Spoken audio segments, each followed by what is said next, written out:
Assalamualaikum warahmatullahi wabarakatuh. Perkenalkan, nama saya Abdul Muhib dari Prodi Teknik Elektro dari kelas 01 TLK 001. Saya akan menjelaskan tentang pertemuan ke-10 yaitu wawasan Nusantara dengan tujuan presentasi ini yaitu 1. Menjelaskan tentang pengertian wawasan Nusantara, menganalisis faktor yang mempengaruhi wawasan Nusantara. 3. Menganalisis batas wilayah negara kesatuan Republik Indonesia. Dan keempat, menganalisis unsur-unsur dasar wawasan Nusantara. Yang pertama adalah hakikat wawasan Nusantara. Munculnya konsep wawasan Nusantara dilatar belakangi oleh wilayah yang berkarakteristik negara kepulauan, yang pada saat itu terasa asing didengar. Namun, berkat usaha yang terus-menerus dan konsisten, pada akhirnya konsep negara kepulauan diterima oleh banyak negara. Melalui konvensi hukum laut internasional dapat diterima sebagai cara khas tersendiri, yang secara yuridikasi meliputi daerah laut teritorial, perairan kedalaman, zona ekonomi eksklusif, ZEE, dan landasan kontingen. Laut teritorial yaitu batas kedaulatan suatu negara ditarik dari garis pantai maksimal 12 mil atau sepanjang 2022 dan 224 km, baik kedalamannya dan juga ruang udara di atasnya menjadi milik negara tersebut. Sedangkan perairan kedalaman menurut Undang-Undang Republik Indonesia Nomor 6 Tahun 1996 tentang Perairan Indonesia Pasal 3 Ayat 4 berbunyi, perairan pedalaman Indonesia adalah semua perairan yang terletak pada sisi darat dari garis air rendah dari pantai-pantai Indonesia, termasuk ke dalamnya semua bagian dari perairan yang terletak pada sisi darat dari suatu garis penutup, sebagaimana dimaksud dalam Pasal 7. Lalu, yang dimaksud dengan zona ekonomi eksklusif yakni batas wilayah yang diukur sepanjang 200 mil dari pangkalan laut, yang artinya negara tersebut berhak melakukan eksploitasi terhadap kekayaan laut yang ada di dalamnya tanpa khawatir negara-negara lain. Sedangkan yang dimaksud dengan landasan kontingen adalah wilayah laut yang terdiri dari dasar laut dan tanah dan dari area di bawah permukaan laut. Terdapat laut teritorial sepanjang alam dari wilayah pinggir laut dari lebar laut teritorial yang diukur. Untuk pinggiran laut, tepi kontingen tidak tercapai jarak hingga paling jauh 350 mil laut sampai dengan jarak 100 mil laut dari kedalaman 2.500 meter. Pemikiran tentang konsep tentang wawasan Nusantara terilhami dari Pancasila sebagai ideologi bangsa Indonesia. Keberhasilan konsep ini mendapatkan dukungan dari negara lain. Atas dasar itu mengakibatkan kekayaan laut Indonesia sangat berlimpah. Maka dengan demikian menjadi suatu tenangan yang berat dalam memaksimalkan kekayaan laut untuk mensejahterakan rakyat. Wawasan Nusantara merupakan fondasi kehidupan bermasyarakat, berbangsa dan bernegara. Di wilayah negara kesatuan Republik Indonesia sebagai fondasi negara, wawasan Nusantara memiliki nilai moral dan etika yang menurut sikap bangsa Indonesia selalu mengutamakan persatuan dan kesatuan. Kekayaan darat, laut, dan udara merupakan suatu amat yang harus dijaga dan dilestarikan, serta dikontrol eksistensinya. Tidak boleh eksploitasi untuk kepentingan pribadi atau golongan sendiri. Di era globalisasi saat ini, ancaman, tantangan, hambatan, dan gangguan ATHG sangatlah memungkinkan mengikis nilai-nilai luhur jati diri sebagai bangsa Indonesia yang seharusnya terlestarian. Jadi, wawasan Nusantara adalah cara pandang dan sikap mengenai jati diri bangsanya yang beragam serta memiliki nilai-nilai luhur di dalamnya. Pengertian wawasan Nusantara secara etimologi berasal dari bahasa Jawa wawas yang berarti pandangan, Nusa yang berarti kesatuan kepulauan dan terletak di antara dua samudra Pasifik dan Indonesia serta dua benua Asia dan Australia. Secara umum, pengertian wawasan nasional yaitu cara pandang suatu bangsa dari dasar falsafah dan sejarah bangsanya sesuai dengan kondisi geografi negaranya untuk mencapai tujuan atau cita-cita nasional. Sedangkan wawasan Nusantara memiliki arti cara pandang bangsa Indonesia tentang diri dan lingkungannya berdasarkan Pancasila dan Undang-Undang Dasar 1945, serta sesuai dengan geografi wilayah Nusantara yang menjiwai kehidupan bangsa dalam mencapai tujuan dan cita-cita nasionalnya. Wawasan Nusantara memiliki dua tujuan, diantaranya yang satu, tujuan keluar, melindungi hak-hak kepentingan nasional di dunia internasional. Kemudian sesuai dengan amanat konstitusi bahwa negara Indonesia harus bebas aktif dan terlebih dalam keamanan dan ketertiban dunia berdasarkan kepada kemerdekaan, perdamaian abadi dan keadilan sosial agar tercapai kepentingan nasional negara Indonesia. B. Tujuan ke dalam, menciptakan, menjaga, dan merawat persatuan dan kesatuan di seluruh aspek kehidupan. Berikut adalah pengertian wawasan Nusantara menurut para pakar. Yang pertama, Profesor Wan Usman, wawasan Nusantara adalah cara pandang Indonesia mengenai diri dan tanah air sebagai negara kepulauan dalam segala aspek kehidupan yang beragam. Yang kedua, Munajat Danusaputra, Menurut Munajat Denis Putro 1991, wawasan Nusantara adalah cara pandang bangsa Indonesia tentang diri dan lingkungannya dalam eksistensi yang saling berhubungan serta penerapannya di tengah lingkungan berdasarkan asas Nusantara. Yang ketiga, Sumarsono. Menurut Sumarso, dalam nilai yang sangat menjiwai dan melaksanakan seluruh peraturan perundang-undangan di setiap wilayah negara akan tercium gambaran tentang sikap, perilaku, pemahaman, semangat kebangsaan yang tinggi yang kemudian dijadikan sebagai identitas diri sebagai bangsa Indonesia. Keempat, Sri Janti, Kailan, dan Ahmad Subaidi. Menurut Sri Janti, Kailan, dan Ahmad Subaidi 2007, wawasan Nusantara ialah cara pandang bangsa terhadap diri dan lingkungannya berdasarkan Pancasila dan UUD 1945 serta sesuai wilayah geografis Nusantara yang menjiwai kehidupan bangsa demi mencapai tujuan dan cita-cita nasional. Yang kelima, Sabarti Ahidiyah.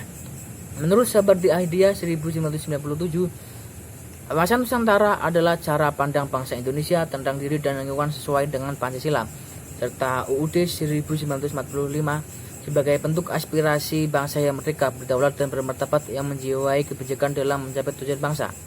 Dan faktor yang kedua, faktor kewilayahan dan mempengaruhi wawasan Nusantara. Yang A, asas kepulauan. Lahirnya asas ini mengandung arti bahwa pulau-pulau yang ada di dalam negara tersebut merupakan satu kesatuan yang utuh. Sedangkan lautan antara pulau-pulau tersebut merupakan penghubung bukan sebagai pemisah. Wawasan kepulauan ini dapat dijumpai dalam The Indian Archipelago. Kata archipelago pertama kali dipakai oleh Johann Crawford dalam bukunya The History of Indian Archipelago tahun 1820. Yang B, kepulauan Indonesia. Pada masa penjajahan Belanda, negara Indonesia memiliki beragam nama, di antara ada yang menyebutkan Hindia Timur, Hindia Belanda, Hindia Belanda, atau Netherlands Indi, Insulindin, atau Nusantara. Dalam catatan bangsa Tionghoa disebut Nanhai atau disebut Laut Selatan. Nama kata Indonesia merupakan ciptaan bangsa Barat, namun bangsa kita sangat mencintai nama tersebut yang mengandung arti yang tepat, yaitu kepulauan Indonesia. Dalam bahasa Yunani, Indo berarti India dan Nesos berarti pulau. Kata Indonesia memiliki makna spiritual yang di dalamnya ada jiwa perjuangan menuju cita-cita luhur bangsa Indonesia, negara yang bersatu dan merdeka. Konsep wilayah Indonesia dalam pengembangan hukum laut internasional dikenal beberapa konsep kepemilikan dan penggunaan wilayah laut, di antaranya Res Nullius menyatakan bahwa tidak ada yang memiliki laut. Res Cimunis menyatakan bahwa setiap negara tidak dapat memiliki laut karena laut milik masyarakat dunia. Mare Liberum menyatakan bahwa semua wilayah laut untuk bangsa siapa saja. 4. Mare Clausum, the right and domain of the sea. Setiap negara hanya memiliki laut sepanjang pantai dari darat kira-kira 3 mil. Yang kelima, Archipelagic State Principles, asas negara kepulauan, dijadikan sebagai acuan dalam konvensi PBB tentang hukum laut. Karakteristik wilayah Indonesia, karakteristik wilayah negara dua benua dan diapit oleh 2 samudra, di antaranya benua Asia dan benua Australia, dan antara Samudra Pasifik dan Samudra Hindia yang terdiri dari 17.508 pulau besar maupun kecil. Jumlah pulau yang sudah memiliki nama 6.000 pulau. Batas astronomi kepulauan Indonesia adalah yang di utara 6008 lintang utara berbatasan dengan negara Malaysia, Singapura, Filipina, dan Laut Cina Selatan. Yang berbatasan selatan 11015 lintang selatan berbatasan dengan negara Australia, Timor Leste, dan Samudra Hindia. Dan perbatasan barat 1940-45 bujur timur berbatasan dengan Samudra Hindia. Yang timur 141005 bujur timur berbatasan dengan negara Papua Nugini, Timor Leste, dan Samudra Pasifik. Jarak utara ke selatan sekitar 1888 km, jarak barat ke timur sekitar 5990 km. Maka jarak antara barat ke timur sama dengan jarak antara kota London, Inggris, dan kota Ankara, Turki. Luas wilayah Indonesia seluruhnya adalah 5.1.950 km persegi, terdiri atas daratan seluas 2.000 miliar km per hektar dan perairan 127 miliar km persegi. Jika dibandingkan luas daratan Indonesia dengan negara Asia Tenggara, Indonesia masih merupakan negara terluas. Perkembangan wilayah Indonesia dan dasar hukumnya. Sejak 17 Agustus 1945 sampai dengan 13 Desember 1957, luas wilayah Indonesia meliputi wilayah bekas jajahan Belanda yang tertuang dalam Territorial Zone Maritime Keringan Ordonnance tahun 1939. Tentang batas wilayah laut Indonesia, dalam ketentuan tersebut menyatakan batas wilayah laut teritorial sejauh 3 mil dari garis pantai ketika surut. Hal tersebut sangat mengancam kedaulatan laut dan udara Indonesia. Yang kedua, Deklarasi Juanda 13 Desember 1957 sampai dengan 17 Februari 1969. Sejak dikeluarkannya Deklarasi Juanda sebagai pengganti organisasi tahun 1939 yang bertujuan wujud bentuk NKRI utuh dan bulat, penyesuaian batas wilayah disesuaikan dengan Archipelago State Research, menjamin keselamatan dan keamanan pelayaran negara Indonesia. Jurisprudensi Mahkamah Internasional pada tahun 1951 menjadi acuan menjelaskan sengketa perbatasan kepulauan. Dengan demikian, maka wilayah NKRI termasuk perairan utuh dan bulat. Selain itu, apabila ketentuan point of the point theory untuk menetapkan garis pisah wilayah antara titik terluar dari pulau-pulau terluar, Deklarasi Juanda kemudian dikukuhkan dengan Undang-Undang Nomor 4 Perpu 1960 tanggal 18 Februari 1960 tentang perairan Indonesia. Sejak itu terjadi perubahan bentuk wilayah nasional dan cara perhitungannya. Dalam pengaturan lalu lintas perairan, maka dikeluarkan peraturan pemerintah nomor 8 tahun 1962 tentang lalu lintas damai di perairan dalam Indonesia, yang meliputi pelayaran yang dilakukan dari laut bebas menuju pelabuhan Indonesia, pelayaran yang dilakukan dari Indonesia menuju laut bebas, pelayaran yang dilakukan dari laut bebas tetapi melewati perairan Indonesia. Adanya pengaturan ini sebagai salah satu tujuan Deklarasi Juanda tersebut, yaitu untuk menjaga keselamatan dan keamanan negara. Ketiga, dari 17 Februari 1969 Deklarasi Landas Kontingen sampai sekarang sebagai upaya untuk mewujudkan pasal 33 ayat 3 UUD NRI 1945 yang konsekuensinya bahwa seluruh kekayaan alam dalam landas kontingen Indonesia adalah memilih bangsa Indonesia. Asas pokok yang termuat di dalam deklarasi tentang landas kontingen adalah sebagai berikut. A. Kekayaan alam yang dimiliki bangsa Indonesia yang terletak di dalam landasan kontingen adalah kepunyaan dan milik eksklusif negara Republik Indonesia. B. Pemerintah Indonesia akan menyelesaikan tentang garis batas landas kontingen dan negara-negara lain melalui sebuah perundingan. C. Bila tidak ada garis perbatasan atau batas, landas kontingen dianggap sebagai garis yang ditarik di bagian tengah antar pulau yang berada di luar Indonesia, negara wilayah luar negara lain atau tetangga. D.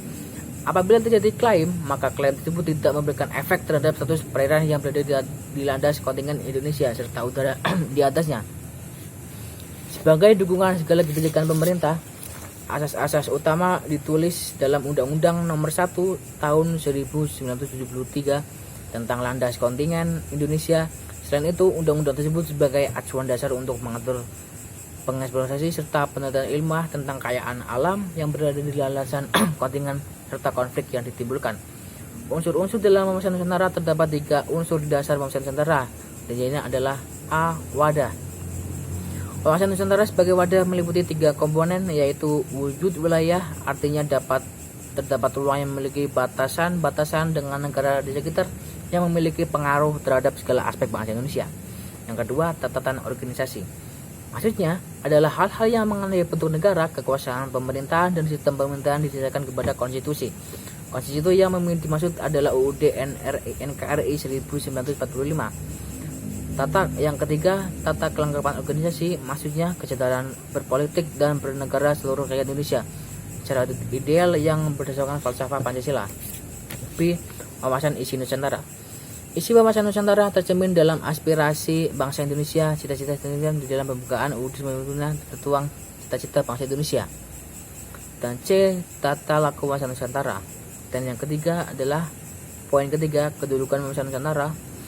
Wawasan Nusantara sebagai pedoman nasional bangsa Indonesia dalam memberikan pemahaman tentang Nusantara kepada generasi selanjutnya untuk menyongsong masa depan sebagai bangsa yang satu dari berbagai macam perbedaan. Kedudukan wawasan Nusantara adalah Pancasila sebagai landasan ideal bangsa Indonesia.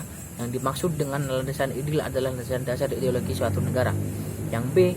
UUD Negara Republik Indonesia 1945 sebagai landasan dasar konstitusi negara Indonesia, artinya segala macam produk hukum yang diberlakukan di Indonesia harus sesuai dengan Undang-Undang NKRI 45. Yang C, sebagai landasan visional negara kesatuan Republik Indonesia, artinya dalam menjalankan roda pemerintahan harus sesuai dengan visi wawasan.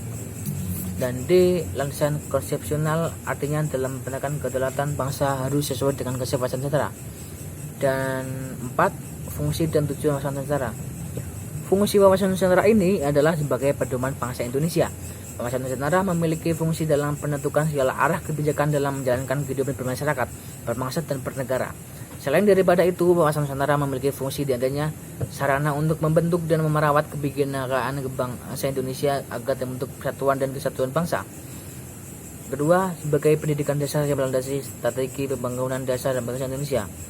Dan B, sebagai konsep pembangunan nasional dalam mempertahankan wilayah NKRI dan menjaga keamanan dan kewilayahan agar tidak terjadi konflik, perpecahan, dan perang. Dan tujuan wawasan Nusantara ini adalah lahirnya konsep wawasan Nusantara memiliki tujuan yang mulia dan tinggi, yakni masyarakat yang memiliki jiwa nasionalisme yang mampu dan bertindak untuk kepentingan bangsa daripada kepentingan pribadi, suku, dan golongan sendiri. Hal ini bukan berarti menghilangkan identitas daerah, justru hal tersebut sangat dihargai dan diberi pengakuan selama tidak ada yang bertentangan dengan kepentingan umum dan negara. Selain tujuan tersebut, wawasan Nusantara memiliki tujuan lain, yakni membentuk jiwa patriotisme bangsa Indonesia yang memiliki semangat pantang menyerah, tidak mudah putus asa, selalu berjuang sampai titik darah penghabisan, seperti para pahlawan yang telah berjasa terhadap Republik ini. Ya, demikian presentasi dari saya Abdul Muhib, pertemuan ke-10 ya, yang dengan judul wawasan Nusantara. Demikian dari saya, apabila ada salah kata atau pengucapan mohon dimaafkan ya. Demikian dari saya, wassalamualaikum warahmatullahi wabarakatuh.